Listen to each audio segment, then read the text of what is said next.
What's up, everybody? DJ Bucky here, looking at some teams, maybe not at the top of their division right now, maybe some struggles here early on in the season, but we like these teams to rebound and make a playoff push. You ready to rock and roll here? Yeah, let's do it.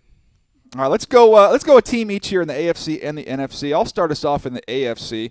And how about the feel-good story so far this season for me, Andrew Luck, and seeing how he's come back from his absence. We're finally starting to see that Andrew Luck we saw early in his career, which had us all fired up. I raised my hand, Buck. Highest quarterback grade I've ever given. I think you're in the same boat as me, correct? I am. Big grade. Big-time talent, and we're seeing that come to fruition here. Seeing that old school Andrew Luck is fun to watch, and that offensive line playing better around him, giving him some time when they've shown they can give him some time, he can make some plays down the field. I think this division is wide open. I think the Indianapolis Colts have a great shot to get into this race as we come down the second half of the season and have a chance to jump into the playoffs. Yeah, they certainly have a chance to kind of get in the mix. I like what they're doing offensively. A lot of quick passes, but more importantly, the last couple of games, they've got the balance of the running game. Marlon Mack had 100 yards against the Buffalo Bills. You're beginning to see the Indianapolis Colts diversify their offense, also getting nice plays from Eric Ebron.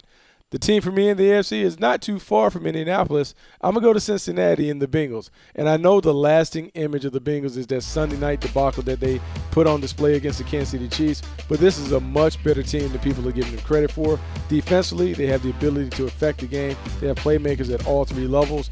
And you can see when they're in rhythm and locked in, defensively they can get it done.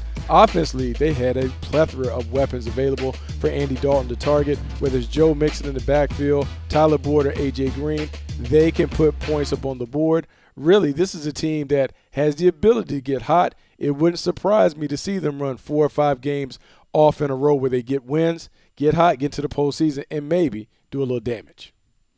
Yeah, there's a lot of talent on that roster. I'm with you there. Both those teams would be interesting to watch here as we get to the second half of the season. Let's flip things over to the NFC, and, man, it's been a disappointing year for the Philadelphia Eagles, Bucky, but I do think they have a chance to get things right. I think you're going to see Carson Wentz get a little more comfortable as he's come back from that injury. I think you'll start to see him play better. I think the offensive line has underachieved. I think you'll start to see them pick things up a little bit, and I believe in the personnel they have up front, getting a little bit healthier on that defensive line going forward. That's a defensive line that can take over some games. They are not playing well right now, make no mistake about it, but the division hasn't capitalized on that. Nobody has run away from them. I think the Philadelphia Eagles still have a great shot to get in the postseason. They certainly have a great shot to get in the postseason. They have all the key ingredients. Obviously, they won the Super Bowl a year ago. It's just trying to find their way. The problem is they're going to have to climb over a team in the Dallas Cowboys to get there. And I think when you look at the Dallas Cowboys and the move that they just made to get Amari Cooper, I think you can begin to see the pieces of the puzzle falling into place. Defensively, they've been playing really, really well under Chris Richard. That D-line is as talented as anybody that you will face. Offensively, it's about the running game, Ezekiel Elliott, and then getting Dak Prescott comfortable. Amari Cooper gives them a number one receiver. He should create some opportunities for Cole Beasley to get loose over the middle of the field.